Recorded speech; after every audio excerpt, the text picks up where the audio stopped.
pendampingan psikososial kepada teman-teman ODIP yang kita temukan di lapangan, menjadi jembatan antara layanan dan klien, terus menindaklanjuti rujukan lanjutan terkait perawatan dan pengobatan pasien, memantau kondisi kesehatan di luar rumah dengan melakukan home visit, kunjungan rumah, mendorong kepemberdayaan ODA dengan mengikuti pertemuan-pertemuan ODA di Kabupaten Serang ini, atau ikut pelatihan-pelatihan yang dilakukan oleh Dinas Sosial untuk teman-teman ODIP. Terus saya memberikan informasi dan edukasi terkait HIV/AIDS dan pengobatannya, serta selalu berkoordinasi dengan stakeholder terkait pelaksanaan pendukungan ODIP di Kabupaten dan Kota Serang. Lanjut. Sebagai pendukung sebaya, bagaimana cara menjaga kesehatan mental? Kalau kita tahu kesehatan mental adalah hak asasi manusia secara universal. Jadi kalau saya sebagai pendamping sebaya, itu yang selalu saya lakukan, itu selalu saya katakan hal-hal yang positif ada di dalam selalu pikiran saya. Jadi saya selalu berpikir positif, apapun yang terjadi atau apa yang harus saya lakukan, apa yang terada, selalu berpikir positif. Terus saya selalu mensyukuri apa yang saya dapat di hari ini. Bersyukur saya masih bisa bertemu teman-teman, bersyukur aku bisa membantu teman-teman, aku bersyukur dengan masih dikasih kesehatan di hari ini. Terus kita harus fokus pada satu hal pada satu waktu. Jadi saat kita membantu seorang, kita harus fokus apa yang harus kita lakukan, apa yang harus kita, ini kan kita harus fokus dengan pekerjaan yang saat itu kita kerjakan. Dan jangan lupa kita juga harus selalu olahraga, karena kesehatan itu penting untuk kita. Terus makan makanan yang bernutrisi tinggi, yang enak, biar kita sehat, tidak sakit, tidak emah, tidak sampai telat makan. Karena kan kadang kita dalam pendampingan melupa waktu, karena kalau kita mendampingi di layanan tuh kadang nggak bisa sesuai dengan jadwal yang kita tentukan gitu. Ada aja hambatan, ada aja kejadian yang membuat kita ya sampai telat makan atau bagaimana. Terus dalam kita menghadapi suatu masalah, kita harus terbuka pada seseorang. Bukan berarti kita bercerita kepada seluruhnya, tapi setidaknya kita dalam menghadapi suatu masalah, kita menghadapi seperti pasien atau terkait laporan atau bagaimanapun, kita sharing dengan teman bicara, atau kalau aku lebih sharing karena aku di tempat kerja, itu satu ruangan dengan bagian psikolog, itu aku selalu sharing dengan bagian psikolog bagaimana aku menghadapi pasien yang aku hadapi ini. Kan macam-macam karakternya, yang tadi saya bilang dari awal, sifat, karakter, dan bawaan mereka berbeda-beda. Tidak semua mau menerima saya, tidak semua mau menerima pendampingan saya.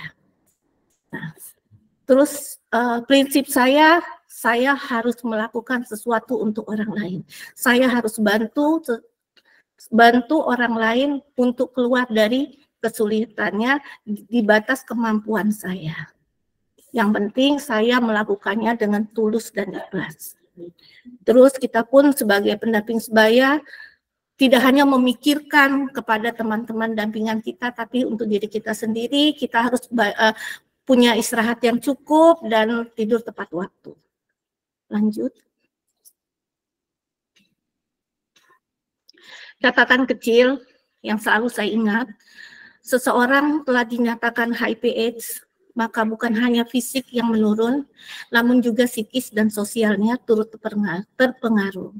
Hal itu dikarenakan ODIP akan dipandang negatif sehingga dijauhi atau dikucilkan oleh lingkungan sekitar, bahkan keluarganya.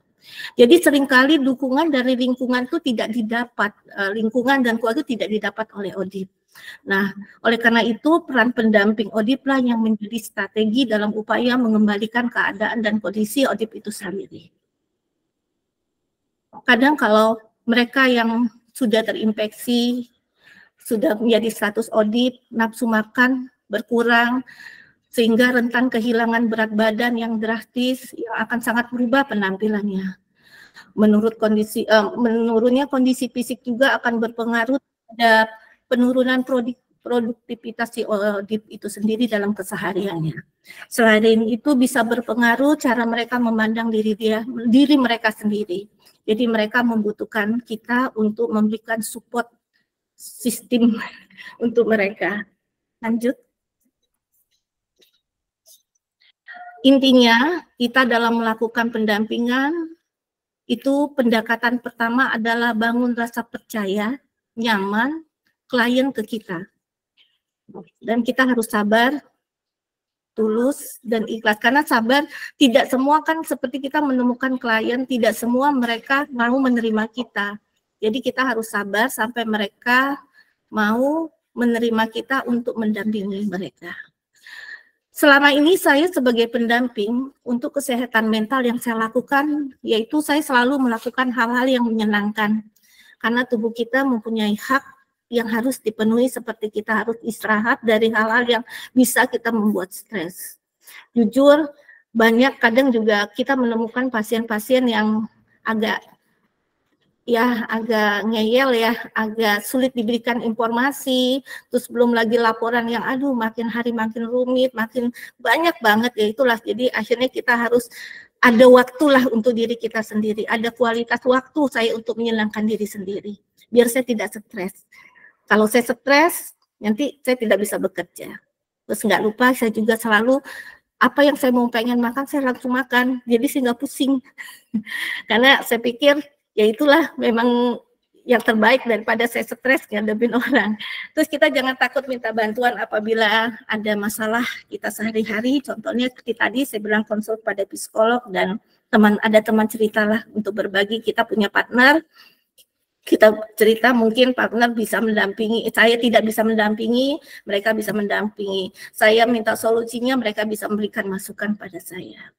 Kadang kan kita temukan ODIP itu 24 jam tuh kayaknya butuhin kami aja.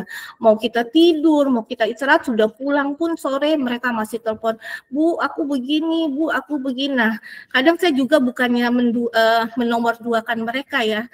Dalam posisi itu saya harus bisa memilih ini mana yang urgent, yang aku harus dulukan atau bisa aku tunda untuk esok hari. Tapi dengan tidak catatan tidak saya menduga mereka atau menyepelekan mereka, tidak. Saya memberikan solusi. Kalau memang mereka membutuhkan, saya berikan solusikan bagaimana. Oh ini harus begini. Nanti besok kita bicarakan atau besok nanti saya dampingi untuk menemui dokter. Itu aja sih aku untuk menghilangkan ketergantungan mereka. Kan kita tujuannya ODIP harus mandiri juga, tidak selalu terus-menerus kita dampingi. Lanjut. Ini sedikit sih pemaparan beberapa yang sudah saya dukung atau sudah saya dampingi itu dalam dukungan ODA di tanggal 26 Juni sampai 29 itu dukungan ODIP yang sudah saya lakukan 300 yang ditekankan atau ditentukan itu 325. Alhamdulillah saya sudah capai 438. Inisiasi ART yaitu yang merujuk ARV yang teman-teman ODIP yang sudah ditemukan positif dan saya rujuk ARV yang ditentukan 56, saya sudah merujuk 52 orang di dalam 3 bulan ini. Terus yang on ART yang sudah saya dampingi ditentukan 302, saya sudah mendampingi 417. Untuk yang lost to follow up back to ARV ditentukan 17, alhamdulillah juga saya sudah merujuk ke ARV kembali 16 orang. Notifikasi pasangan dan ditentukan dari 36, saya sudah melakukan asesmen dan merujuk sebanyak 26 orang. Lanjut. Hambatan dan tantangan. Yang tadi saya bilang tidak gampang kita membawa teman-teman ODIP untuk yang sudah putus obat untuk kembali pengobatan. Banyak banget mereka dengan alasan tidak kuat dengan efek samping, tidak punya biaya untuk daftar dengan jauh. Nah, kalau itu saya caranya mengklaster dulu. Kita dapat data dari layanan, saya mengklaster mana daerah-daerah sesuai dengan daerahnya ODIP-nya. Nanti aku melakukan penelusuran. Setelah aku ketemu ODIP, aku menganjurkan untuk kalau memang jauh atau memang tidak punya biaya, kita arahkan mereka ke PDP atau puskesmas terdekat yang sudah menjadi PDP. Nanti untuk rujukan surat keluarnya, apalagi sekarang sudah SIHAR 2.1 ya, lewat online pun bisa. Kita kembali ke layanan pusat, minta untuk mereka merujuk ke layanan terdekat. Ya itulah salah satunya saya membantu teman-teman lost to follow up kembali ARP dengan cara begitu. Terus mengajak ODIP untuk bergabung dengan KDS. Dibilang sedikit sebenarnya kesulitannya, karena kan kita lihat ada privasi. Mereka tidak semua mau statusnya diketahui oleh teman-temannya. Jadi aku selalu mengundang teman-teman. Alhamdulillah juga mereka welcome dengan aku, tapi tidak keseluruhan karena ada sebagian yang tidak mau bertemu dengan teman lain dengan alasan mereka tidak mau statusnya diketahui. Itu sih hambatannya sebenarnya kecil. Yang ketiga, luas wilayah. Luas wilayah, mengapa saya menjadi hambatan atau tantangan? Karena aku di Kabupaten Serang dan Kota Serang, kabupaten dengan 31 puskesmas dan 5 rumah sakit, itu harus kita selalu bergilir, mobile, melakukan setup atau kunjungan untuk berkoordinasi tentang teman-teman ODIP yang di sana. Belum lagi di Kota Serang dengan 16 PKM dan 3 rumah sakit yang provinsi dan rumah sakit swasta itu juga kita harus mobile. Jadi saya tiap minggu harus membuat skala prioritas mana yang harus saya dulukan dengan melihat klaster-klaster teman-teman yang ada di alamat yang mana yang akan saya prioritaskan. Apa di kabupaten atau di Serang, di Kota Serangnya. Nah, terus mengajak ODIP untuk notifikasi pasangan, karena kalau memang dari rawat inap itu gampang kita melakukan notifikasi pasangan. Kita kunjungan ke Bangsal, kita dekatkan dengan keluarganya, kan kalau keluarganya biasa yang menunggu pasti orang terdekatnya atau pasangannya.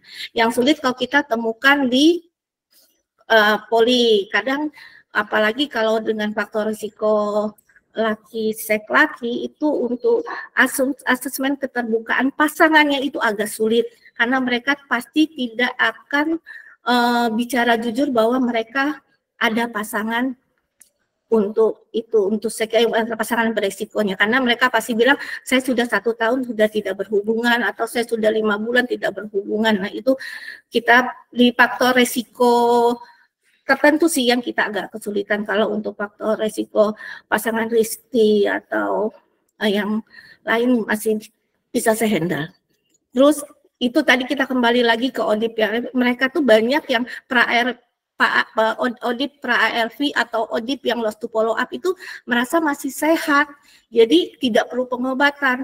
Aku pun pernah pengalaman home visit, itu satu keluarga, aku bilang lebih baik kembali pengobatan dengan aku beri informasi, mereka hanya senyum mengejek, saya tidak perlu pengobatan Bu, saya masih sehat. Nah itulah memang kendala-kendala sedikit, tapi saya tidak pantang mundur, terus saya lakukan pendekatan, terus saya lakukan kunjungan, terus aku beri edukasi dan akhirnya salah satunya walaupun tidak tiga-tiganya salah satunya mau berobat.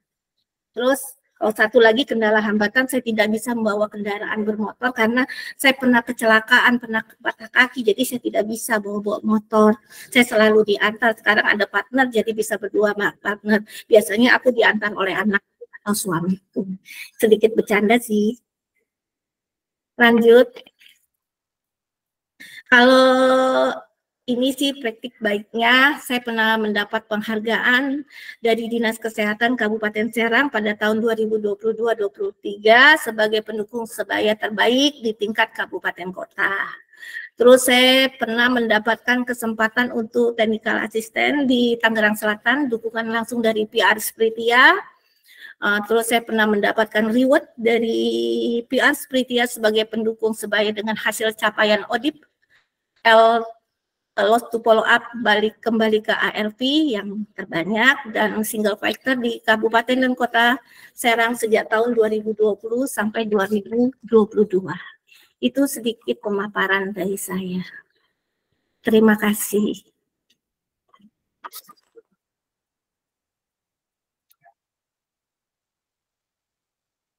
Ya, terima kasih Mbak Selvia sudah memaparkan apa yang dilakukan dalam kesehariannya sebagai pendukung sebaya. Saya lihat juga cukup aspiratif dan inspiratif ya bagi teman-teman pendukung sebaya yang hadir juga pada hari ini sebagai pendukung sebaya ataupun sebagai petugas lapangan bagi teman-teman komunitas. Ya, sekali lagi kita apresiasi dulu atas kerja-kerja yang dilakukan oleh Mbak Selvi, dan ini relate banget nanti apa yang nanti akan disampaikan oleh Mbak Senja Purnia Putri. Beliau adalah seorang psikolog dan bagaimana nih apa yang dilakukan dengan kerja-kerja yang cukup banyak menghadapi dampingan yang merupakan orang dengan HIV dan juga bagaimana bisa memprioritaskan dampingan terlebih dahulu ataupun dirinya sendiri dan bagaimana juga dia melakukan healing ataupun self care dan yang lainnya yang mungkin nanti akan dijelaskan lebih jauh oleh Mbak Senja Putri. Mungkin waktu saya tidak punya Putri untuk melakukan presentasinya, saya akan bantu untuk setting kemudian.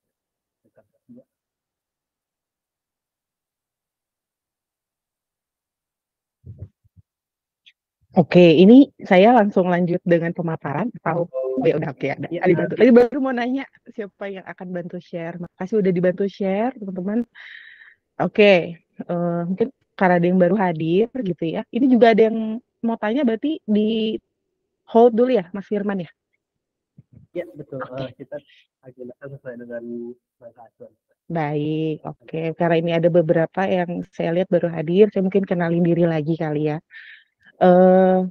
Selamat sore teman-teman, rekan-rekan semuanya. Perkenalkan nama saya Senja Purnia Putri. Mungkin biasanya dipanggil ya Senja aja, Mbak Senja, Kak Senja gitu ya. Saya seorang psikolog gitu. Kurang lebih sudah berpraktik dari 2014, berarti hampir 10 tahun.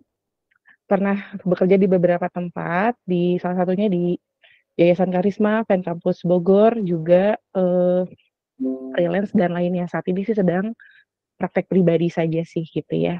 Juga membantu beberapa biro psikologi. Nah, hari ini saya mau sharing gitu ya terkait kesehatan mental bagi pendukung sebaya. Sebelumnya terima kasih banyak kepada Mbak Selvi. Tadi saya menyimak juga tantangan-tantangan yang ada di lapangan. Tentu sebenarnya ini menjadi suka duka gitu ya. Mungkin sebelum saya mulai, saya mau tanya ke beberapa teman di sini yang sudah hadir, yang berkenan untuk sharing gitu ya. Mungkin melengkapi Mbak Selvi juga, apa sih kira-kira enaknya dari mana nih ya? Suka atau duka atau dua-duanya boleh. Ada yang sharing dulu, suka duka menjadi pendukung sebaya di lapangan gitu ya. Untuk mengedukasi, untuk mengajak teman-teman untuk akses layanan dan lain-lain tuh apa sih yang biasanya rasanya tuh sangat meletihkan gitu ya, atau secara mental tuh aduh ini gimana ya gitu. Mungkin ada yang mau sharing dulu 1-2 orang? Silahkan ya, kalau berkenan membuka apa namanya kamera juga akan sangat senang, tapi kalau misalnya ada kendala nggak apa-apa. Kehadirannya tetap dirasakan. Adakah yang mau sharing dulu dari Halo, Indonesia? selamat siang. Halo, ini Mas Madison ya? Iya, dari Aceh Singkil. Halo Mas Madison, silahkan ada yang mau di-share dulu? Aku mau share untuk pengalaman dukanya dulu deh. Yang dukanya itu saat mendampingi populasi kunci, di mana saat mereka pemeriksaan VCT ada yang dinyatakan positif, mereka belum siap untuk lanjut pengobatan.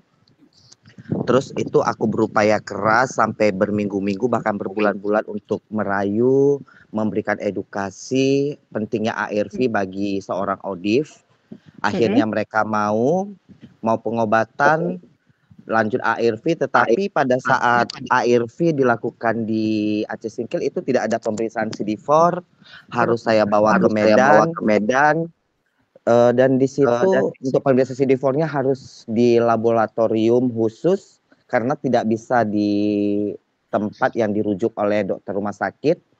Akhirnya saya sendiri yang membayarkan ke laboratoriumnya. Itu dukanya gitu.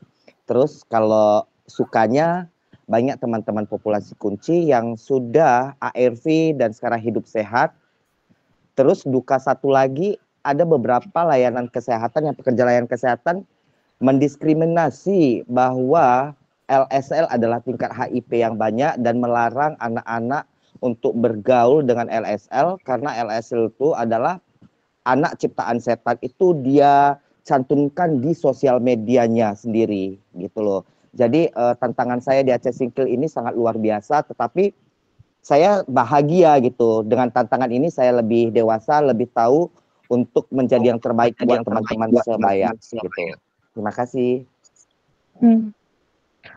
Oke, terima kasih banyak Mas Madison untuk sharingnya gitu ya. Semoga sharing-sharing ini juga yang akan semakin membuat kelas ini jadi semakin utuh gitu ya. Karena sebenarnya semuanya bisa sharing. Dan kadang-kadang pengalaman di lapangan salah satunya ini bisa membuat mungkin yang lain juga lagi ngalamin gitu ya. Oh ternyata aku nggak sendiri, kan itu juga penting.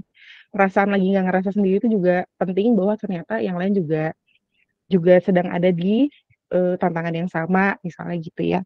Jadi tantangannya adalah kadang-kala di Aceh khususnya adalah untuk akses misalnya tes lab gitu ya, masih terbatas, sehingga kadang-kala Mas Madison harus mengeluarkan dana pribadi gitu ya, saking karena ada kebutuhan untuk memang membantu, dorongan membantu yang sangat besar gitu ya, sehingga akhirnya dikeluarkan. Juga stigma-stigma yang juga sekarang nih yang cukup kencang adalah di sosial media gitu ya. Di sosial media, kalau dulu biasanya ngomongnya di belakang bed rap, diem-diem gitu ya, di belakang layar. Kalau sekarang kadang-kala secara implisit adanya di sosial media. Tentu itu menjadi tantangan lagi di masa sekarang ya. Oke, aku hold dulu, nanti kalian aku akan kait-kaitkan dengan materiku kali ya, Mas Madison ya. Oke, terima kasih untuk sharingnya. Ada lagi mungkin satu orang. Oke, silahkan Mas Raid. Atau kalau ada yang lebih dari 2 orang, nggak apa-apa. Halo, perkenalkan saya Reza Firdaus dari Lembata, dari Yayasan Floba Muara Jaya Peduli di NTT. NTT, oke, silakan. Iya, mungkin saya di sini ingin berbagi pengalaman karena saya baru pertama kali menjadi pendamping sebaya, khususnya di Nusa Tenggara Timur. Lalu pesan dan memorable bagi saya itu, saya kan baru menjadi pendamping sebaya, mungkin dari segi mental health ya. Dari segi mental health itu banyak klien-klien yang notabene itu masih percaya dengan spiritual. Itu sih yang membuat saya itu karena khususnya di Kabupaten Lembata secara keseluruhan, itulah yang membuat saya itu lebih lebih prepare terhadap ke dalam spiritual gitu loh. Jadi banyak alternatif mereka tuh yang putus obat. Itu sih yang membuat saya itu harus bisa apakah untuk solusinya, mungkin adakah teman-teman yang bisa memberikan solusi ke saya nanti sharing lagi gitu kan. Apakah ada solusinya apabila klien-klien kita ini, teman-teman ODIF kita ini kembali ke ARV ini dengan cara tidak putus obat seperti itu sih. Oke. Gitu ya. Ada lagi kah Mas Raid? Udah itu saja. Terima kasih, salam kenal semuanya. Oke. Mas Raid, jadi selama menjadi pendukung sebaya, tantangannya adalah banyak tadi sejalan dengan yang Mbak Selvi temukan juga gitu ya. Bahwa banyak nih tantangannya adalah putus obat, dan fenomena yang terjadi di lingkungan Mas Raid adalah kadangkala nih bypass gitu ya, udah nggak perlu obat, spiritual aja, jadi larinya ke agama mungkin gitu ya. Bersyukur kalau di kami di psikologi ibaratnya kalau nggak usah konseling, bersyukur aja nanti juga masalahnya hilang, kurang lebih stigma-stigma demikian juga cukup banyak, memang menjadi tantangan. Oke, saya tampung juga tantangannya. Ada lagi kah satu lagi mungkin yang perempuan dari tadi laki-laki ya? Perempuan boleh gak sih dengar suaranya? Satu, atau kalau enggak juga siapapun boleh sharing. Tadi ada Mbak Neneng, Mas Senja. Ada Mbak Neneng, silakan Mbak Neneng. Ayo. Silakan Mbak Neneng, makasih Bang Kresna. Ya, perkenalkan, nama saya Neneng dari Tangerang. Kalau saya kan apa sih ya, pengen gimana kalau obat ARV itu diperkecil lagi gitu, biar kalau pas minum itu nggak beban. Kalau saya pribadi mah begitu. Kalau masalah status HIV itu kan nggak ada. Ya. Dari maksudnya keluarga nggak tahu, tetangga nggak tahu, emang pribadi belum ada. Teman saya pribadi gitu kan. Oke, baik. Adakah lagi mau diceritakan? Jadi ini Mbak Neneng menceritakan pengalaman pribadi berarti ya. Kalau pendukung sebaya, apakah ada? Nggak apa-apa.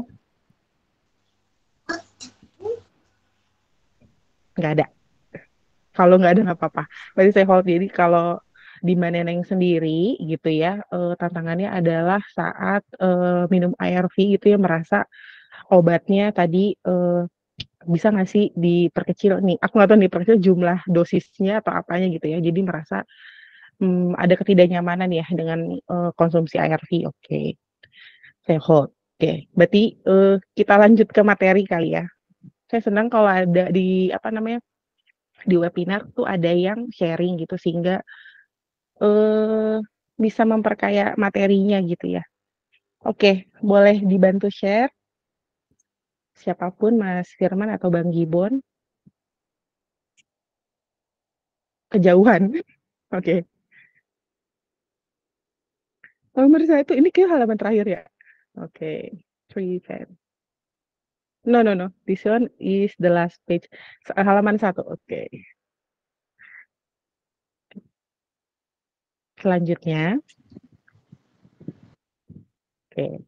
Oke. Mungkin sharing dulu ya. Apa sih sebenarnya kesehatan mental? Karena kesehatan mental juga baru diperingati gitu ya kemarin di 10 Oktober bahwa kesehatan mental adalah untuk semua orang. Tagline-nya tahun ini.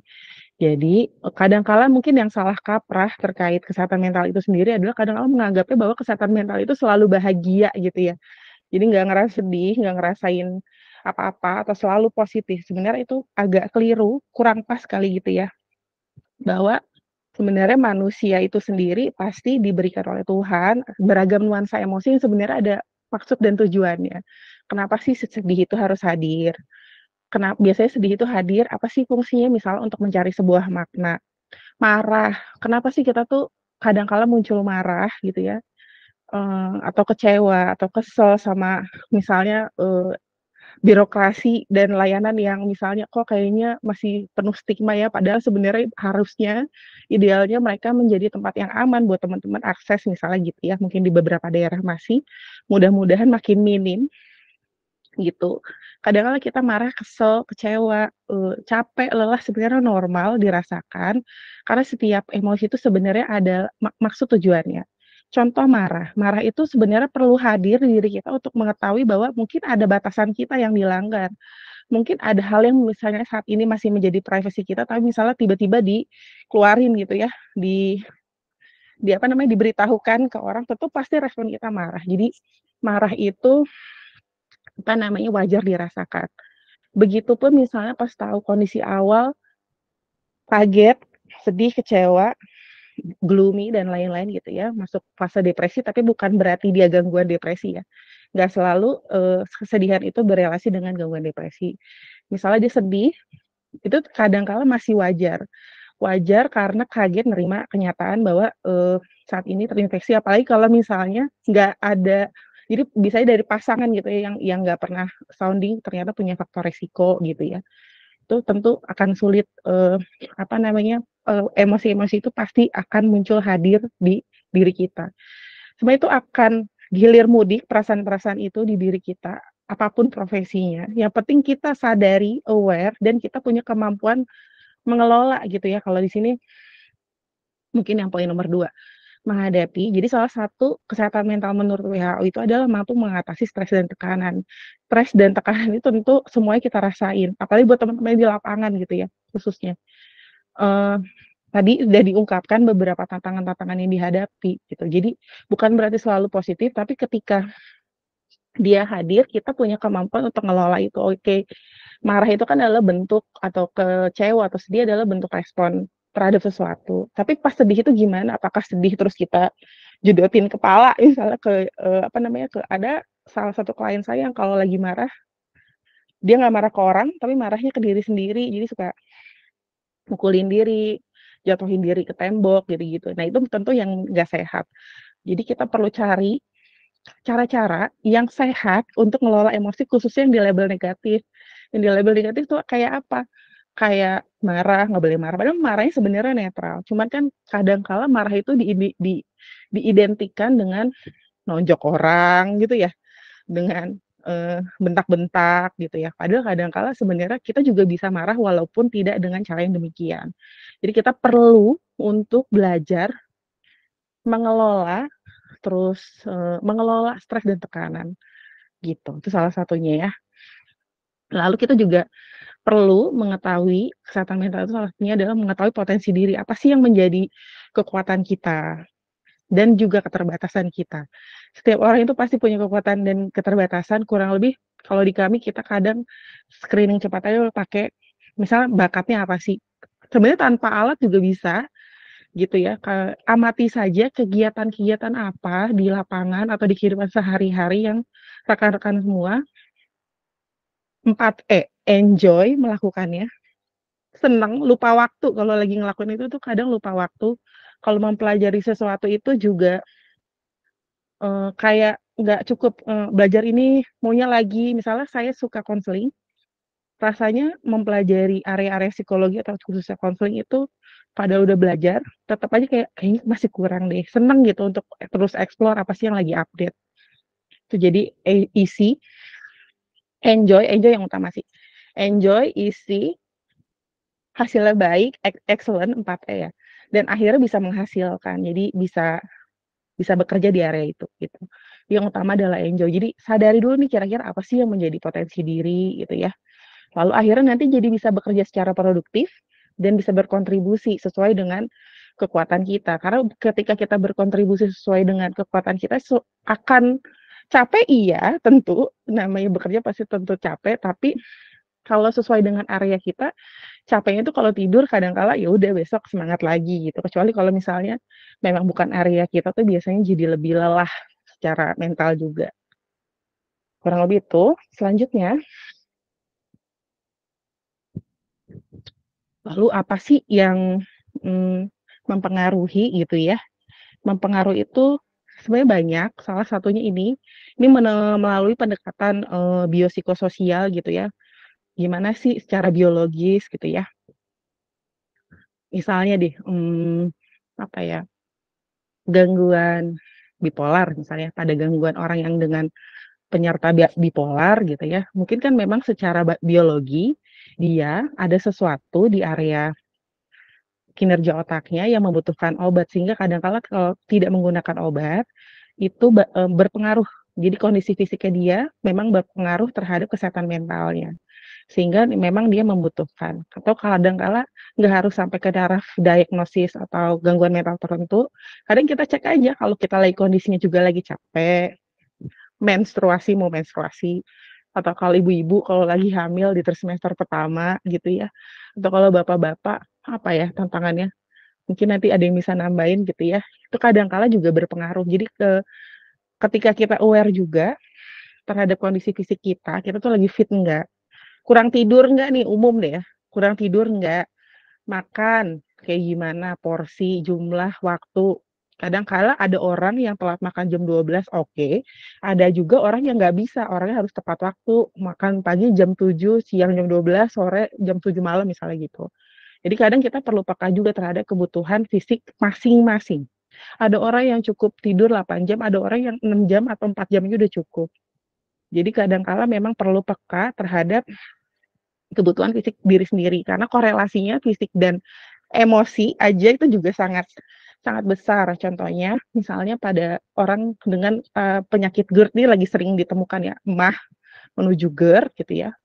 MAH ini banyak banget yang ngerasain. Kadang kala MAH apalagi kalau GERD ya, itu juga berelasi dengan cemas gitu ya, berelasi dengan ketidaknyamanan ya, kecemasan gitu. Jadi memang perlu dicek secara organik gimana, kalau misalnya memang di organinya ada sesuatu berarti penanganan di dokter, kalau nggak ada ya biasanya ke kami, ke psikolog maupun psikiater. Itu dari sisi fisik, karena risetnya terbaru adalah ada korelasi apa yang dirasakan tubuh dengan emosi seseorang. Karena kadang-kala orang yang sakit kadang jadi lebih sensitif gitu ya, tentu apalagi penyakit-penyakit yang menahun khususnya. Cancer, HIV, dan lain-lainnya. Selanjutnya psikologi, secara psikologis gitu yang mempengaruhi yang kedua adalah psikologi kita. Gimana sih saat itu yang lagi kita pikirin? Mungkin bahasa anak sekarangnya overthinking gitu ya, ada yang kalau malam-malam tuh suka overthinking, susah banget mau tidur gitu ya, dan pada beberapa kadang-kala menggunakan obat atau minuman tertentu gitu ya untuk bisa tidur. Tanpa resep gitu ya, yang sedihnya yang kayak gitu, padahal sebenarnya itu adalah tanda.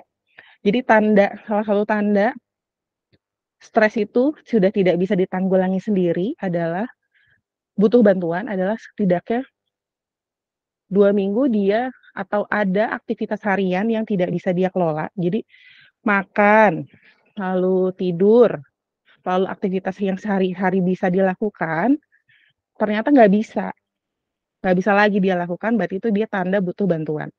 Jadi butuh bantuannya boleh oleh konselor dulu, pendukung sebaya dulu, atau kalau akhirnya nggak bisa ya akhirnya ke psikolog maupun ke psikiater. Jadi kadang kita perlu aware juga nih kondisi diri sendiri sebelum bantu orang lain. Karena bantu orang lain itu juga sangat butuh energi.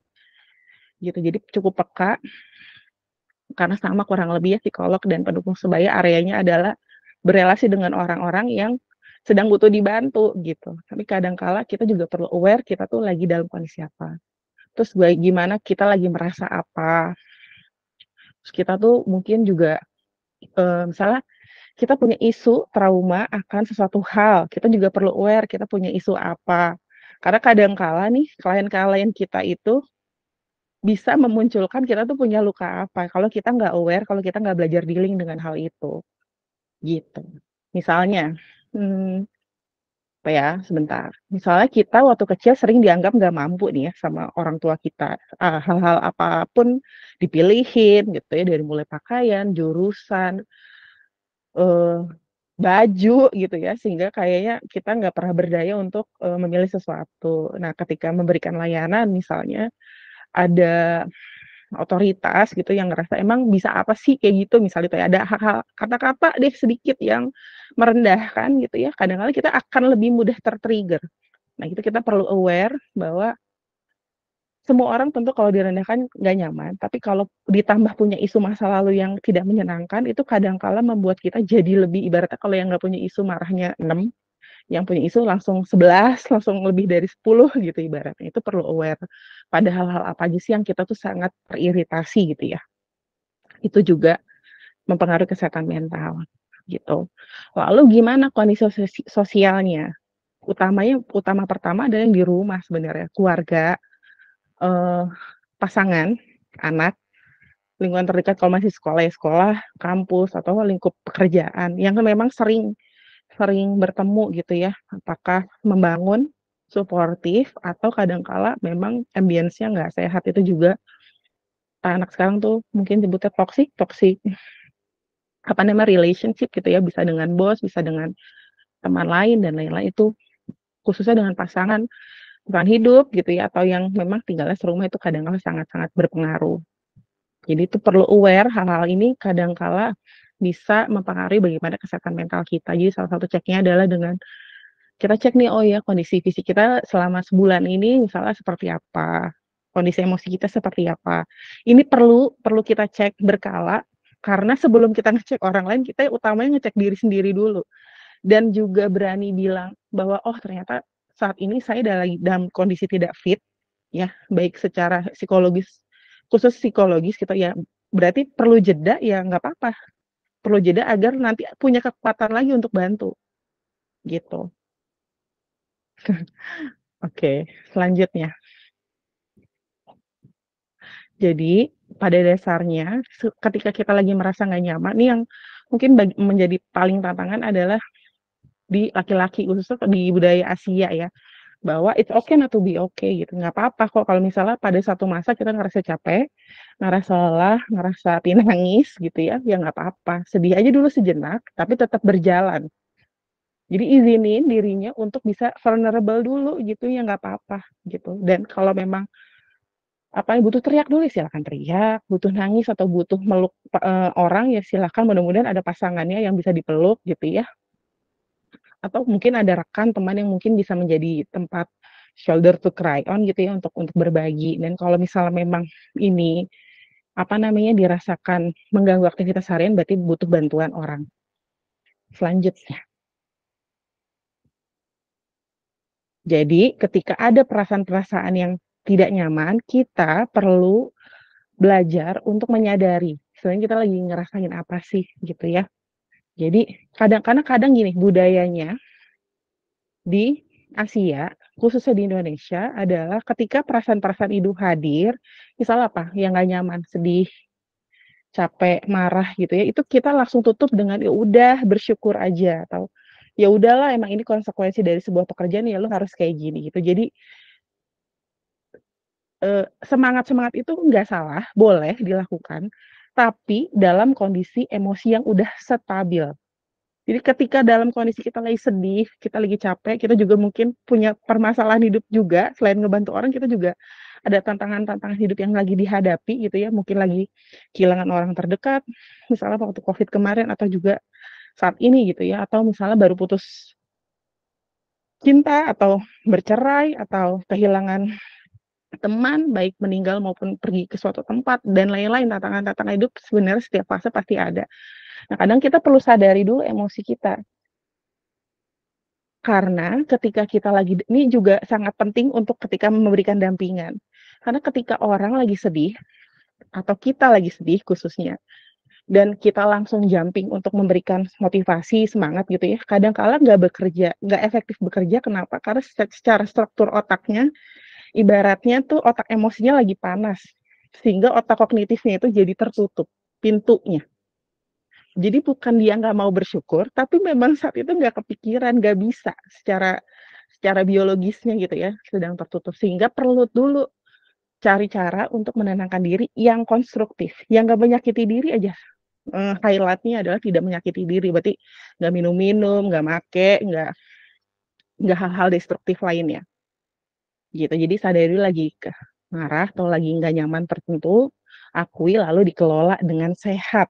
Itu penting. Karena ketika kita juga terlatih begini, kita tuh jadi lebih empatik juga kepada dampingan-dampingan. Jadi kadang-kala yang mereka butuhkan juga kadang-kala sebenarnya kuping dulu sebelum edukasi.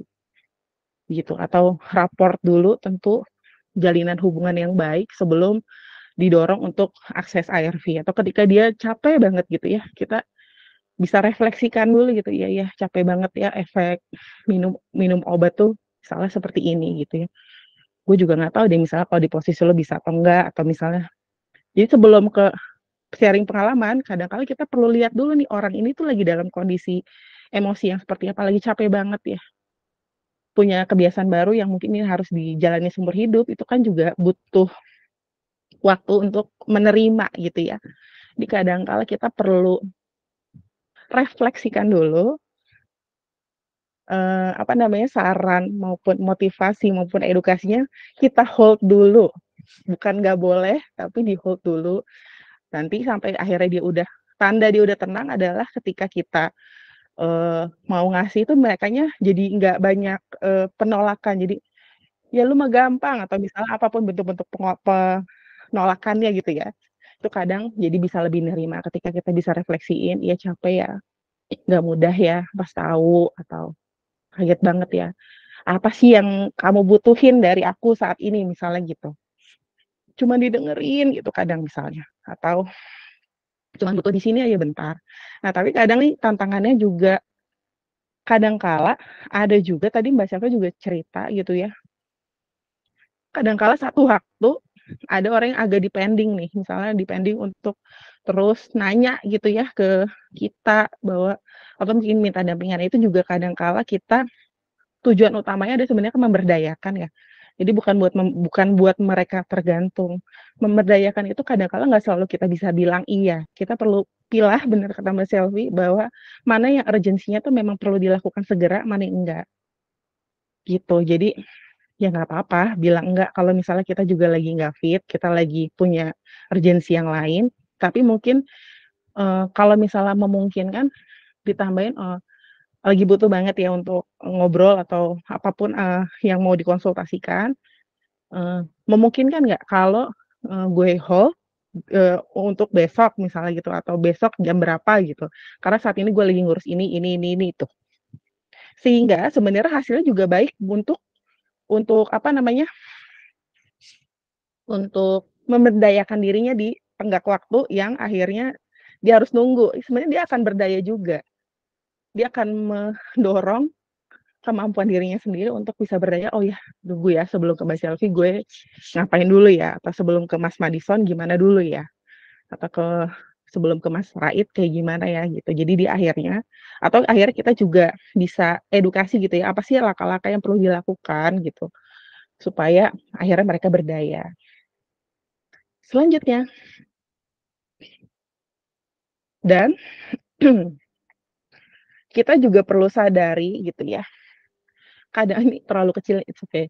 Kadangkala kita perlu aware juga,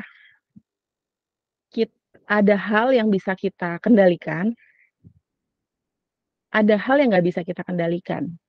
Ini kalau di sebuah rehabilitasi mungkin relate-nya dengan, serenity prayer, God grant me the serenity to accept the thing that I cannot change, selanjutnya, gitu ya. Jadi memang kita perlu sadari bahwa ada hal yang bisa kita ubah dan ada hal yang nggak bisa kita ubah. Yang bisa kita ubah itu cuman di area diri kita, dari gimana kita, utamanya menyayangi diri kita dulu sebelum bantu orang. Karena itu energinya buat nanti yang dibantu itu akan beda. Orang yang terbiasa menyayangi diri, terus ketika sayang sama orang itu biasanya akan sangat terasa berbeda. Terus gimana kita ngelola pikiran kalau lagi overthinking, dikelola tuh seperti apa. Gimana kita bisa, memperlakukan orang lain gitu ya, itu pilihan kita tuh. Kita bisa obrak-abrik gitu ibaratnya ya, bisa apa namanya, merubah-rubah gitu ya, memodifikasi. Terus bagaimana kita pas lagi marah, kita punya pilihan kok, mau reaktif atau mau responsif. Reaktif tuh ya udah marah langsung nendang orang, marah langsung ngebut gitu ya, atau marah langsung, menyakiti diri, menyakiti orang lain, atau tenang dulu, baru nanti pas udah lebih tenang nyampein, "Gue nggak nyaman tadi pas lu ngomong gini, gue nggak suka pas lagi gini," tapi ketika udah dikelola marahnya itu pesannya akan lebih nyampe biasanya. Dibanding lagi marah langsung nyampein, biasanya yang diterima lawan bicara ya marahnya doang, pesannya nggak kelihatan. Jadi pada dasarnya yang bisa kita kendalikan itu adalah apapun yang ada di diri kita. Jadi yang di luar kita, gimana orang memperlakukan kita nggak bisa kita kontrol, gimana perasaan pasangan bahagia atau enggak juga nggak bisa kita kontrol, gimana orang mikir apa kita nggak bisa kontrol, gimana orang lain ngomong apa ke kita itu juga nggak bisa kita kontrol. Jadi lepasin, sadari yang bisa kita kontrol dan enggak. Kalau kita mengontrol hal-hal yang di dalam lingkaran, yang kita bisa kontrol ini biasanya kita akan juga lebih tenang, lebih sehat juga. Karena kalau ngontrol yang luar ini nih capek gitu. Kita udah, ngedorong banget untuk dia bisa akses layanan. Pada porsinya kita tetap bukan berarti kita jadi abai ya, ini beda. Tapi kita nggak abai, kita punya porsi untuk mengedukasi, misalnya untuk ngajak, "Oh iya gini-gini," untuk bisa menjadi teman yang hadir, yang bisa apa ya, memahami kondisinya gitu ya. Tapi hasil akhirnya dia mau atau enggak itu udah di luar kendali, itu perlu disadari juga supaya kita juga sehat, gitu. Ada hal-hal yang kadang kala memang orang ini perlu hit the bottom dulu pada satu aspek kehidupannya, apa ya, perlu kepentok dulu akhirnya dia mau akses. Atau kalau zaman dulu mau akses layanan ke, rehab gitu ya, kadang kala dia perlu kepentok dulu pada suatu kejadian kehidupan yang tentu itu Tuhan yang beri gitu ya, akhirnya dia akses layanan. Tapi utamanya dia udah tahu dia pas lagi kayak gitu mau kemana gitu. Oh pas gue butuh nih gue tahu nih ada Mbak Selvi nih atau ada Mas Firman nih atau ada Mbak Selvi gitu ya yang akan hadir pasti nemenin gue untuk akses gitu. Salah satunya mungkin itu. Next. Nah, ini juga setelah kita sadari gitu ya, tentu kan tadi yang aku ungkapkan di awal bahwa kita pasti punya perasaan yang gak nyaman yang perlu kita kelola gitu. Nah, ini adalah salah satu aku sharing 2 teknik gitu ya. Atau mungkin sebelum ke sini ada yang mau sharing nggak sih biasanya kalau lagi nggak nyaman apa sih yang dilakukan gitu ya sebelum teknik-teknik nafas gitu ya?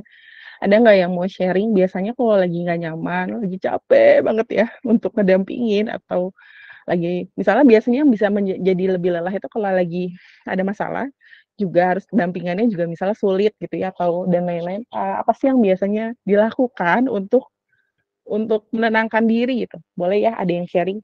1 orang mungkin? Chat-nya banyak ya?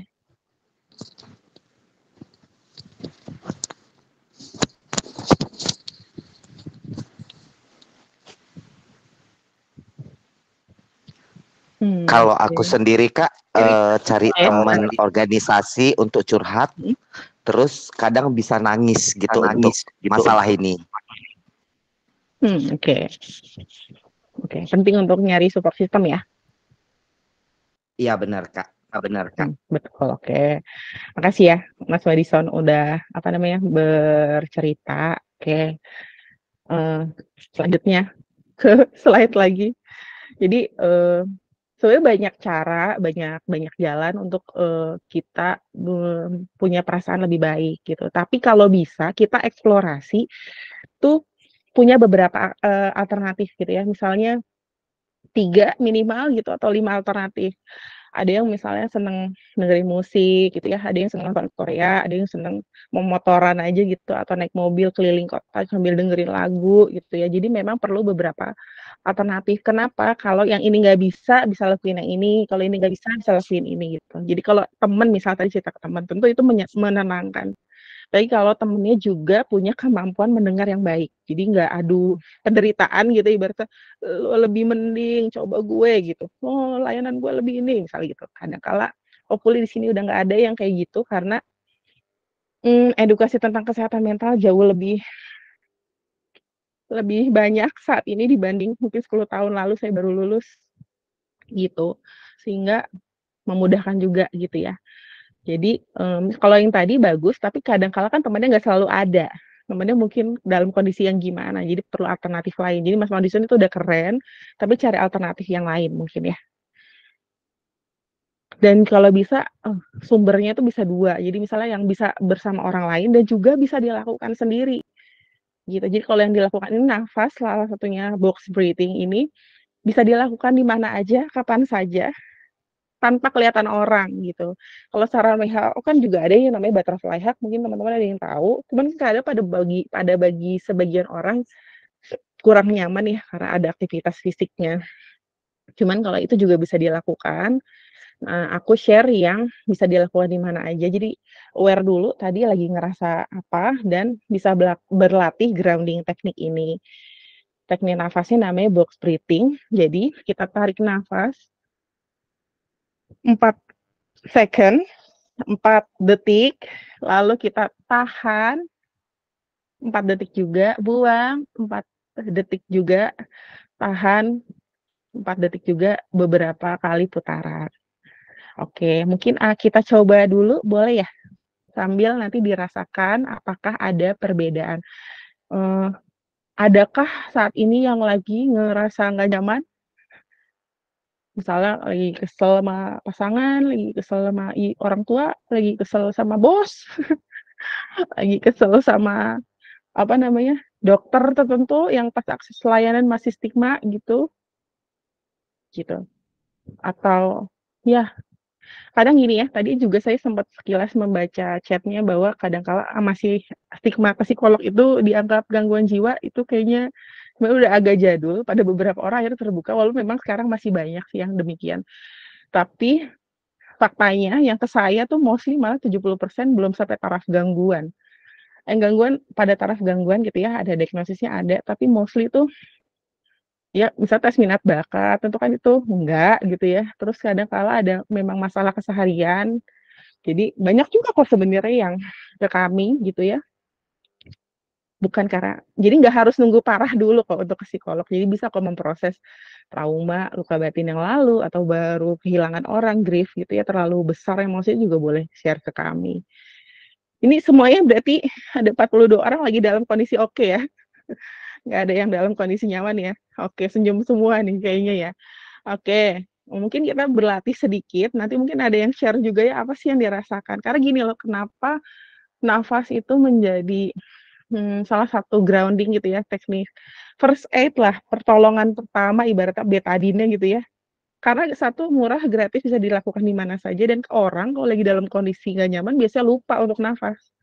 Kalau diamati dia tersengal-sengal, ngomongnya nggak jelas, nggak terstruktur gitu ya, dan lain-lain. Oh ini ada yang pura-pura bahagia, oke. Ya, iya, ya. Oke, kita latihan dulu sebentar. Kita coba ya, teman-teman. Mudah-mudahan tetap hadir di sana. Oke, kita coba tarik nafas 4.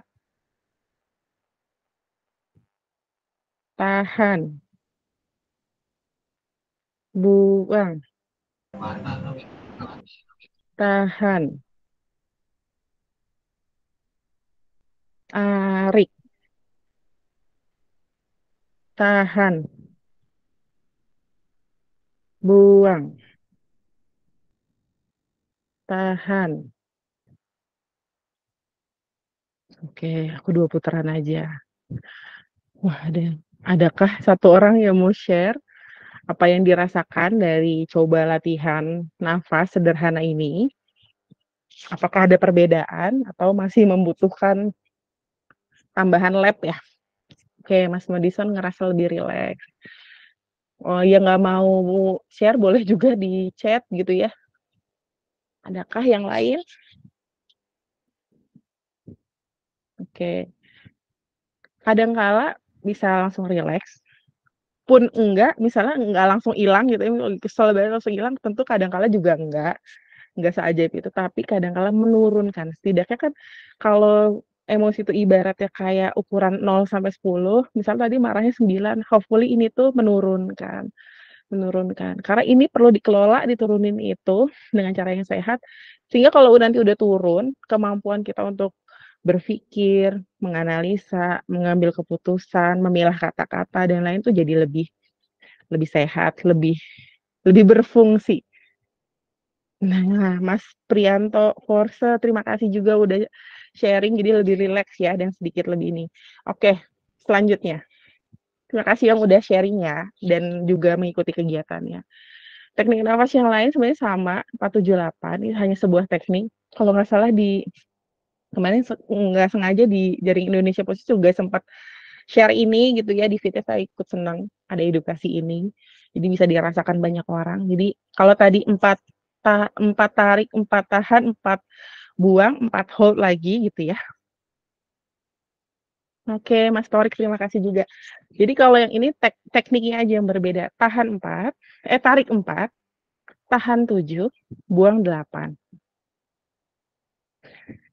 Gitu. Dan ini di beberapa YouTube ada video tutorialnya, sehingga kadangkala juga enak ya kalau ada yang memperagakan itu berasa ada teman gitu yang menemani kayak meditasi bareng, itu juga perlu dilakukan. Dan ini sebenarnya nggak harus dilakukan dalam kondisi kita harus nggak nyaman dulu. Jadi pada kondisi stabil, misalnya habis ibadah, habis sholat, atau bangun pagi, mau tidur, dan lain-lain, itu kadangkala kita booster energi dengan ini juga sangat baik. Pada konteks misalnya ke psikolog terapi, ini kalau terbiasa nafas, nanti pada saat terapi, psikoterapi, itu juga kita punya energi lebih lah untuk memproses. Jadi ini bisa dilakukan dalam kondisi apa aja, baik lagi fit maupun khususnya lagi nggak fit, cemas, atau lagi nggak nyaman, deg-degan, takut, kesel, marah, sedih gitu ya, jadi ini bisa dilakukan. Selanjutnya.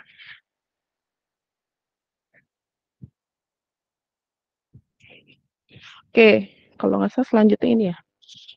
Selanjutnya itu bolehkah dilanjutkan? Nah, belum ya? Emang ke sini ya? Bentar ya. Benar. Oke. Jadi kesehatan mental itu nggak selalu juga tentang gangguan gitu ya, tapi bagaimana kita merawat diri, bagaimana kita juga menjaga kesehatan fisik gitu ya, karena banyak hormon-hormon sehat yang keluar tuh kalau lagi kita olahraga minimal jalan kaki, lari gitu ya, murah-murah aja dulu. Lalu menetapkan batasan diri juga, berani bilang enggak gitu ya, saat memang kita lagi nggak pengen atau lagi nggak bisa gitu ya. Jadi memang lagi nggak fit banget itu kadang-kala kita perlu tahu batas sendiri. Karena kadang nih orang yang suka bantu orang tuh suka menomorsekiankan dirinya sendiri. Jadi yang penting orang terus kitanya nomor sekian. Tapi juga bukan berarti menyalahgunakan eh, apa namanya hal ini jadi abai terhadap tanggung jawab. Tentu sangat berbeda sebenarnya kelihatannya. Jadi bukan abai, tapi juga respect terhadap diri, kapan kita bisa bantu, kapan enggak. Khususnya contohnya tadi yang Mbak Selvi sampaikan tuh, menjadi contoh yang menarik gitu ya. Kadang-kala ada orang yang sangat dependen gitu ya, ceritanya mau terus gitu ya. Kadang-kala kita perlu tough love, sebenarnya kita memberikan sayang, tapi tegas bahwa tujuannya adalah kita Patri itu dalam otak kita bukan tega, tapi adalah memberdayakan. Dan kalau misal memang membutuhkan bantuan, cari layanannya sangat banyak sekarang, mulai dari online, mulai dari yang di puskesmas, layanan-layanan online kayak Ibunda, Halodoc, dan lain-lain banyak lah ya kalau sekarang.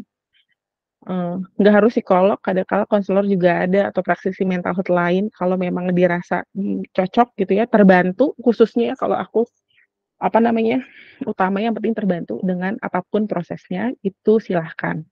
Jadi ini tidak mengindikasikan lemah, kurang iman, kurang bersyukur, enggak sih. Nggak ada korelasinya. Jadi bahkan sebenarnya aku rasa Tuhan juga mendorong kita untuk nyari pendekatan yang memang lebih pas. Kalau misalnya kita lagi ngerasa down, nggak nyaman, kehilangan seseorang misalnya. Tentu dengan berdoa aja kadang-kala bukan nggak baik, tapi nggak cukup. Jadi kadang-kala memang butuh ada orang yang hadir menemani gitu ya, ada orang yang mungkin bisa memberikan psikoterapi karena misalnya sudah mengganggu aktivitas harian dan lain-lain. Jadi nggak selalu tandanya lemah. Jadi nggak tergantung gender tertentu juga, semuanya berhak dapat bantuan gitu.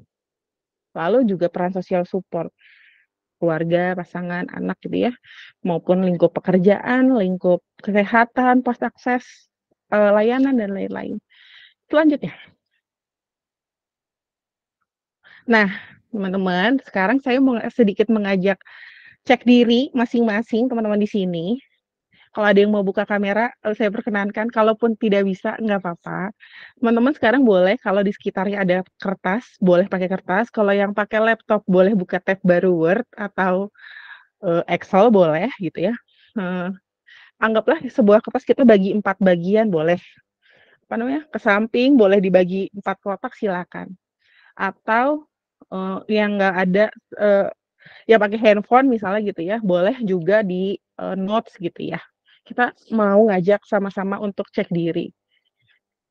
Kita cek diri sendiri, kita sebenarnya saat ini lagi dalam kondisi yang lagi kayak gimana gitu ya, untuk tahu. Jadi 4 bagian itu udah siap? Kalau udah siap boleh kasih jempol. Ini ada siap aja. Oh, terima kasih. Jadi buat kertasnya ya, dibagi 4 bagian, lalu di tiap bagian itu kita tulis ada visi. Makasih yang sudah kasih jempol. Ada fisik, lalu bentar ya, aku jadi lupa.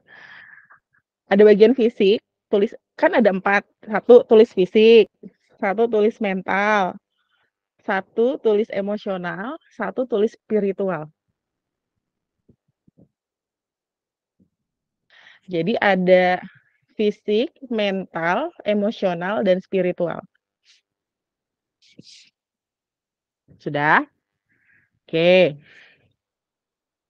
Sekarang coba teman-teman merem sebentar, nafas, sadari nafasnya. Enggak, saya nggak ajak dalam-dalam, cuman nafas aja dulu biar rileks. Nafas dari hidung, buang dari mulut, beberapa kali. Jadi boleh di handphone, di laptop, di kertas, apapun source-nya untuk kita cek diri sama-sama. Oke, kalau sudah buka matanya, lalu kita cek diri. Di antara 4 aspek ini, fisik, mental, emosional gitu ya, dan spiritual, boleh next. Ini saya sengaja nggak nulis yang spiritual, nanti saya jelaskan. Kira-kira aktivitas self-care apa di antara 4 aspek ini yang lagi suka dilakukan? Jadi misalnya ada di area fisik apa sih yang dilakukan? Boleh di luar ini ya, boleh di luar yang saya tulis gitu ya. Mungkin yang penting berkorelasi dengan fisik. Jadi kalau di fisik, olahraganya terakhir dalam 1 bulan terakhir. 1 bulan terakhir aja ya. Olahraganya gimana? Makannya, nutrisinya, junk food mulu, sayur iya enggak, buah iya enggak, vitamin iya enggak, obatnya gimana? Air putihnya, mana lagi panas banget sekarang ya kan, tidurnya cukup enggak? Cukup buat masing-masing orang berbeda. Ada waktu outdoor nggak? Ketemu alam, nature gitu ya. Hobinya, punya waktu nggak untuk ngelakuin? Secara mental, ada nggak waktu untuk nafas, meditasi, atau jurnal, atau kalau memang lagi burnout banget butuh bantuan, belajar, baca buku gitu ya. Secara emosional, apakah pernah self talk, terus nggak main Instagram bentar deh untuk apa namanya, berjeda gitu ya, atau kita, tap ke diri, ini sebenarnya aku lagi ngerasain apa ya gitu ya, memperhatikan diri sendiri atau cerita berempati kepada orang lain itu di antara. Lalu spiritual itu mungkin kaitannya dengan Tuhan, termasuk yang misal memang tidak beragama juga tetap ada korelasinya biasanya, agnostik gitu ya. Apa namanya, gimana, ibadahnya, misalnya sholatnya, dan lain-lainnya, aktivitas-aktivitas spiritual yang lainnya tuh, bagaimana teman-teman, rekan-rekan di sini menjaga itu. Boleh di-list ya, masing-masing bisa, nggak usah nyontek nih, bisa berbeda satu dengan lainnya. Jadi di area fisik apa sih yang lagi suka dilakuin, mental tuh apa, emosional tuh apa, dan spiritual apa. Silakan aku kasih waktu 3 menit kali ya. Jadi nggak perlu lama-lama.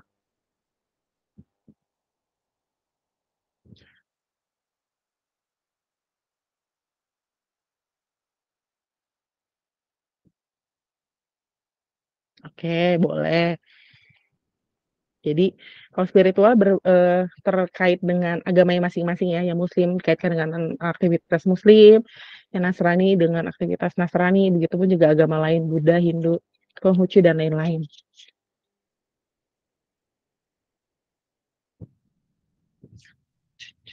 Silakan di-list gitu, aktivitas sebulan ini yang dilakukan di area fisik, mental, emosional, itu apa aja?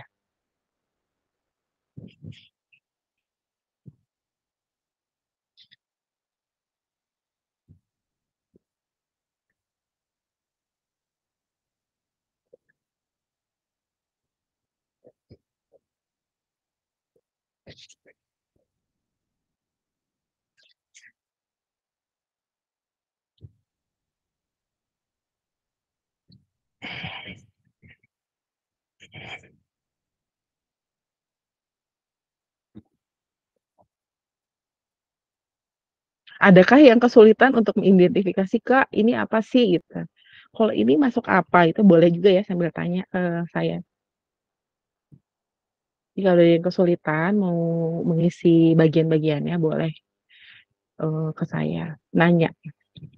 Ini sebagai contoh aja, tapi kalau ada yang di luar contoh pun boleh dimasukkan kalau ada ide-ide tertentu. Oke.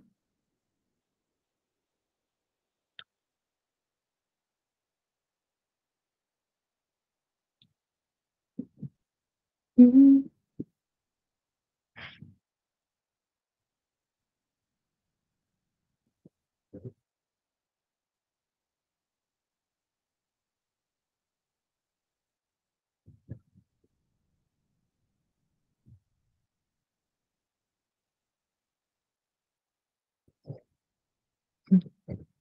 Hmm.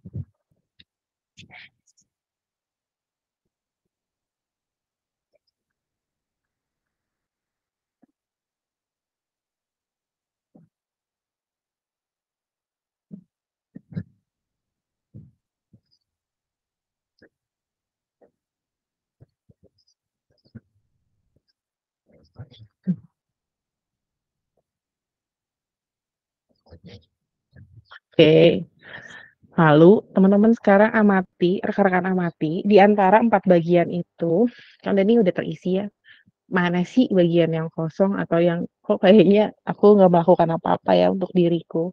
Jadi kita self check sendiri gitu ya, oh part mana yang butuh perhatian gitu ya, yang memang teman-teman butuh lakukan. Ini kadang kala memang nggak selalu stabil gitu ya, ada kadangnya kita ups and down, tapi kita perlu aware aja. Aware itu, sadar itu seperti rem di mobil itu sehingga, bentar nih ya, jadi ada waktu mikir nih, oh ya ternyata misalnya, oh ya sebulan ini tuh mager banget deh mau jalan kaki, atau mau lari, atau mau apapun karena udah ngapa-ngapain tuh susah, kayak nggak ada waktu gitu buat diri sendiri misalnya. Aware aja, jadi punya pilihan apakah mau melanjutkan pola itu, which is itu nggak sehat, atau membuat kebiasaan pola yang baru. Karena yang, selalu aku sampaikan, kita perlu memperhatikan diri kita sendiri dulu, sebelum orang lain. Kita nggak bisa ngasih sesuatu yang kita nggak punya, gitu. Adakah teman-teman di sini yang mau share, menyadari sesuatu nggak dari aktivitas mini ini? Ternyata, "Oh ternyata aku," misal gitu. Silakan ya yang mau share, dari kegiatan itu jadi menyadari apa? Apakah, eee, apa namanya, seimbang semua sudah dilakukan atau malah enggak semua? Atau ada bagian yang, "Oh ya Kak, ternyata kurang di area itu ya, ternyata aku tuh, diriku tuh lagi butuh ini, butuh part yang ini lebih banyak," gitu. Silakan ya yang mau share. Boleh di chat juga jika malu untuk mengeluarkan suaranya. Mmm, fisik, pola makan sehat, banyaknya lakukan kegiatan di luar. Oke. Mas Madison, izin nanya ya. Jadi dari Mas ini kan kamu share ya, kegiatan yang dilakukan, sama Mas Madison. Eee, ketika bikin pointer-pointer masing-masing aspek, kira-kira, ada nggak yang Mas Madison sadari, oh ternyata part mana yang kurang atau part mana yang masih perlu booster gitu? Bolehkah share? Sebenarnya kalau yang pengen di-booster itu Kak, kadang aku merasa sendiri gitu, merasa sendiri, aku merasa Emosional. jadi emosiku tuh kenapa sih aku bisa sendiri, aku, hidup gimana ya, menjalankan kegiatan ini sendiri, aku harus mengadu kemana gitu. Kadang itu yang terlintas di pikiran, tapi kadang saat aku curhat ya sama Kak Rija, ada juga nih Kak Rija di sini ya, dia memberikan suportif, harus semangat, nggak boleh sedih gitu. Jadi di situ aku kuat kembali gitu. Tapi di saat aku tidak ada teman bicara, kadang patah semangat gitu. Aku ingin berbuat baik, tapi kok aku tertekan gitu loh. Kadang itu sih aku selalu gangguan mental yang aku sering hadapin untuk di lapangan gitu Kak. Oke, baik. Jadi saat ini yang Mas Madison sadari adalah di area emosional, lagi suka merasa sendirian. Jadi ada tantangan nih untuk membantu orang lain, tapi kadang-kala dirinya proses penyadaran ini juga sebenarnya baik ya. Bahwa, oh ternyata saat ini tuh aku lagi dalam kondisi kadang-kala aku juga butuh teman cerita. Karena itu penting ya buat, profesi-profesi khususnya yang memang suka melayani. Psikolog, dokter, nurse, terus kayak, pendukung sebaya, konselor, apa itu sangat butuh support system. Sehingga penting membentuk itu. Jadi kalau ada tadi Kak Eka kalau nggak salah namanya ya, which is good kalau kamu merasa nyaman dan juga sampaikan yang menjadi kebutuhan kamu apa. Tapi bikin source lain juga, jadi kalau misalnya kamu lagi ngerasa nggak nyaman, kira-kira apa yang bisa kamu lakukan, supaya kamu bisa lebih nyaman lagi? Apakah misalnya, eee eee, menonton sebuah podcast gitu ya, tentang sharing-sharing orang yang juga struggling dengan tantangannya, atau sehingga itu kehadiran mereka tetap dirasakan, atau mengikuti sebuah, komunitas-komunitas tertentu, support system tertentu gitu ya, yang memang, vibrate dengan juga dirimu ya, jadi sejalan dengan value dan nilaimu, juga kesukaanmu, itu juga mungkin bisa dilakukan. Jadi, apa namanya, screening barusan atau permainan barusan itu batasannya pada awareness. Sehingga kalau udah tahu, "Oh ternyata di area ini aku kurang," teman-teman bisa meng-elaborate kembali hal apa yang bisa dilakukan untuk menuhin cangkir itu yang lagi butuh diisi gitu ya, kurang lebih gitu. Next. Dan ini juga mungkin kegiatan-kegiatan gitu ya, yang bisa secara alamiah mengeluarkan hormon-hormon yang, bisa kok kita produksi tanpa sendiri gitu ya, dengan diri kita sendiri tanpa obat-obatan. Misalnya, kita butuh hormon dopamin tuh, gimana caranya secara alami ya gitu ya, dengan menyelesaikan tugas yang diberikan, makan gitu ya, atau oksitosin, love hormon tuh ya, misalnya main dengan hewan peliharaan, pegangan tangan dengan pasangan, berpelukan gitu ya, atau memberikan acknowledgement, keren deh. Misalnya ya, buat teman-teman yang suka sharing nih, kadang kala pas sharing, untuk keberanian untuk sharing aja tuh udah bagus, kadang kita perlu komplimen bahwa, eee, "Kamu keren bisa berjalan sejauh ini," gitu ya, atau komplimen-komplimen lainnya. Jadi ini salah satunya, terus kayak mood stabilizer nih, bisa meditasi. Ini mungkin bisa menjadi saran juga tadi buat Mas Madison, berlari, kena matahari pagi itu nggak cuman baik untuk kesehatan fisik, tapi juga untuk kesehatan mental. Jadi ada hormon-hormon yang keluar maupun ada kimia tertentu yang terjadi di otak sehingga, eee, menaikkan mood. Jadi udah, apa namanya, bergerak juga ketemu sinar matahari itu memperbaiki mood. Juga kegiatan fisik lainnya nih ya, swimming, cycling. Kalau lagi ngerasa butuh painkiller, ini juga misalnya watching komedi gitu ya, nonton film lucu, makan dark coklat, atau kalau suka aroma-aroma tertentu, essential oil bisa dilakukan. Selanjutnya, last, ini, apa namanya, aku juga ingin mengajak kembali teman-teman, mudah-mudahan masih hadir di sini karena ada beberapa yang izin keluar, satu sih. Untuk sejenak, boleh nggak sih dibuka kameranya sejenak aja, tapi ditutup lagi nggak apa-apa. Saya pengen lihat dulu teman-teman dari seluruh Indonesia. Jika berkenan, bolehkah dibuka? Tapi kalau nanti mau ditutup kembali, silakan senyamannya. Karena kadang ada yang sambil ngapain gitu ya, tetap letter. Bang Kresa tetap yang paling ini ya, dari masa ke masa. Paling Makasih Mas petargo ya. Siska. Senang jadi rindu zaman dulu ya. Oke, terima kasih teman-teman udah buka kameranya. Silakan kalau mau tutup lagi. Saya mau ngajak lagi sebuah aktivitas gitu ya, yang mungkin semoga teman-teman mengizinkan, sambil itu tetap ya tuh ya mengisi presensinya. Aku bantu sounding juga, yang belum mengisi presensi silakan diisi. Aku mau ngajak teman-teman, kadang kala kan kita seringnya tuh ngasih acknowledgement gitu ya, ngasih semangat, ngasih dukungan buat orang lain. Yap, tapi di momen sore ini, izinkan teman-teman untuk membuat surat untuk diri sendiri. Oke.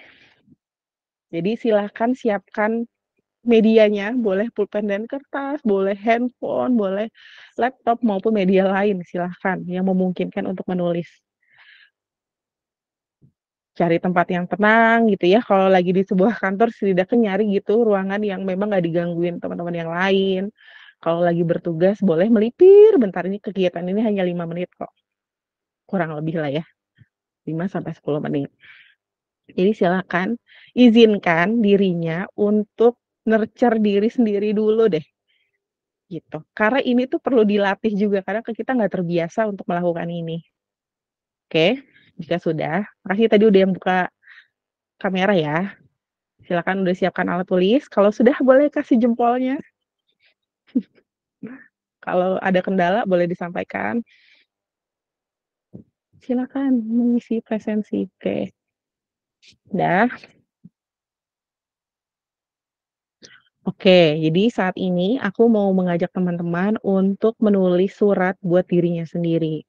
Panduannya sederhana, boleh lanjutkan. Yang pertama, ibarat kalau sulit kadang-kala perlu merem dulu untuk membayangkan ingin menulis surat untuk diri sendiri. Panduannya hanya terima kasih, siapa misalnya terima kasih Senja, boleh dituliskan, dilanjutkan.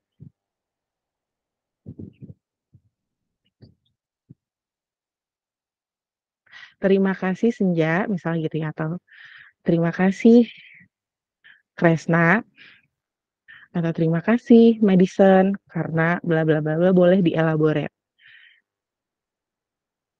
Buat itu seakan-akan buat orang lain padahal buat diri sendiri. Lakuin deh.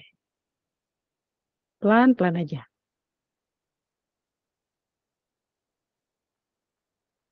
Terima kasih. Aku sebutin ya. Terima kasih Nia. Terima kasih Mas Niskala gitu. Makasih Abang Rido. Terima kasih Selfie, Perawin, gitu. Juga yang lainnya. Jadi boleh untuk diri sendiri. Terima kasih ke diri sendiri. Elaborate terima kasih karena udah bla bla bla. Karena udah bla bla bla. Karena udah hal lainnya. Kalau ada perasaan yang muncul, it's okay, it's normal. Sadari aja. Oke, sadari aja. It's okay. Mungkin selama ini udah lama ya nggak pernah disentuh dirinya. Sibuk sama orang. Oke. Selanjutnya, maaf. Maaf, selanjut surat maksudnya. Maaf Senja, elaborate. Karena bla bla bla, bla bla bla gitu. Boleh dielaborate. Jadi panduannya cuma 2. Saya perkecil, sebenarnya bisa banyak. Thank you dan please forgive me Senja gitu. Please forgive me Peter. Please forgive me Prianto. Karena bla bla bla. Boleh silakan dilanjutkan.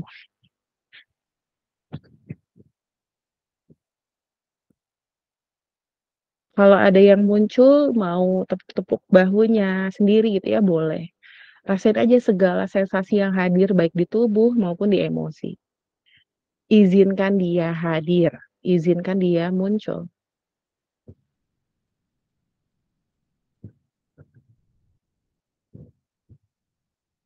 Oke. Please forgive me. Boleh dielaborate.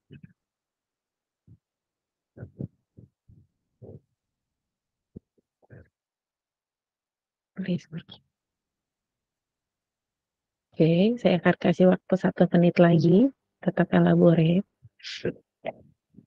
Atau mau nambahin yang lama juga boleh. Thank you Senja and please forgive me Senja. Karena iya. Nanti aku jelaskan ya, kenapa sih munculnya sedih. Sedih yang gimana sih yang muncul, kita tunggu sharing teman-teman. Tapi yang perlu teman-teman sadari yang sekarang mungkin sedang tapping dengan dirinya, teman-teman nggak sendiri. Ada satu sama lain yang akan ngedukung gitu ya. Mungkin perlu disadari itu dulu. Teman-teman nggak sendiri. Dan satu sama lainnya saling support. Walaupun berbeda tempat tugas, pulau, daerah gitu ya. Kurang lebih gitu. Oke. Adakah yang di sini mau sharing? Walaupun saya sambil baca chat ya. Jadi ada yang nangis, ada yang sedih, melo. Jadi nangis ini bukan berarti lemah. Coba deh ada yang boleh ketik atau boleh ngomong silakan. Kalau nangis nggak apa-apa, nangis aja kalau memang itu yang dibutuhkan.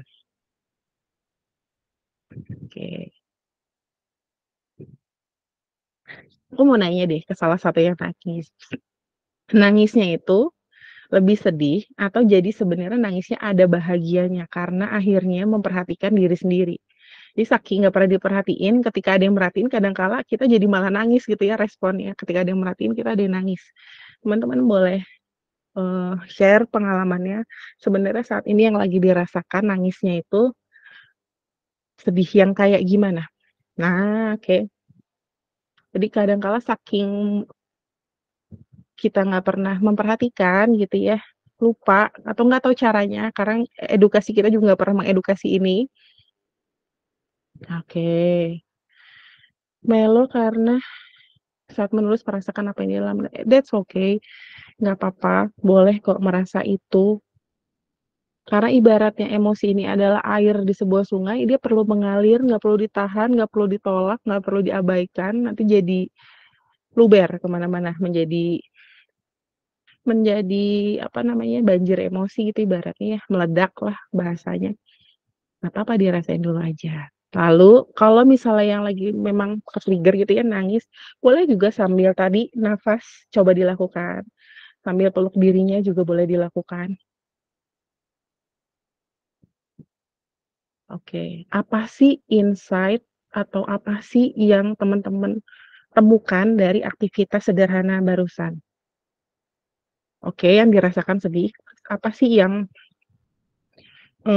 apa namanya, ibaratnya,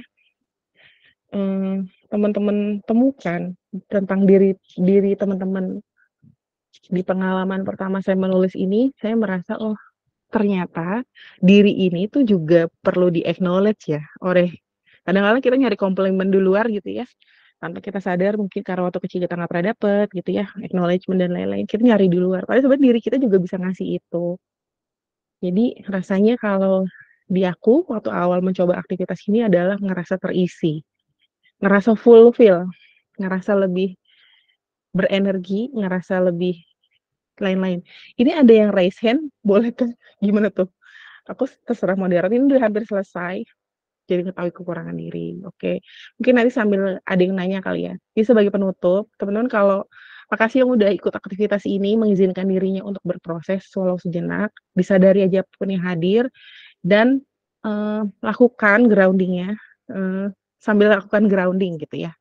Jadi kita nggak bisa, kita perlu merawat diri kita sendiri dulu ya sebelum ngasih ke orang lain, karena kita nggak bisa ngasih yang kita nggak punya. Jadi self care itu bukan berarti kita egois, tapi memang itu diperlukan supaya kita sehat secara fisik maupun mental.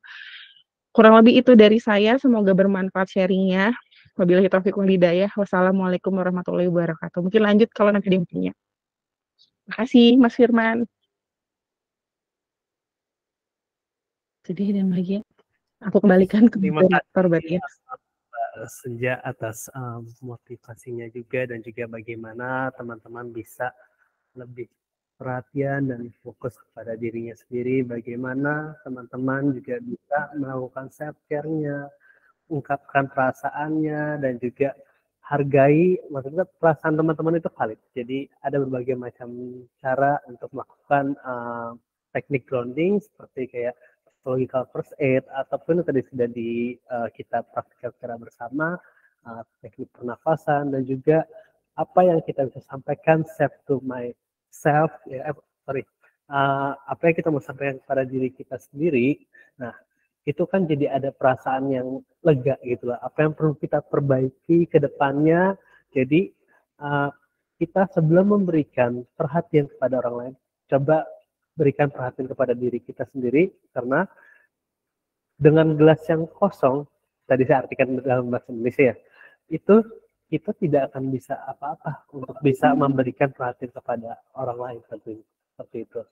Jadi jika memang teman-teman memang ini kesehariannya dalam melakukan dukungan sebaya kepada orang dengan HIV, tetap utamakan kesehatan mental teman-teman.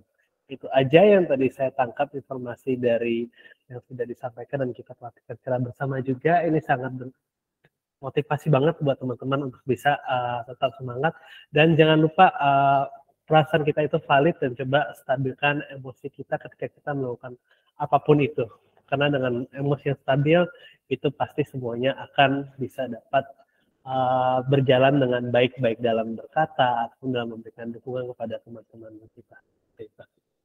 Baik teman-teman, ya jangan lupa juga untuk mengisi presensi yang sudah disampaikan, dan satu pesan lagi, ada yang namanya toxic positivity. Jadi toxic positivity itu misalkan orang lagi patah semangat gitu, yuk semangat, tapi kita coba lihat roots-nya apa. Roots-nya itu maksudnya akar dari permasalahannya itu kenapa.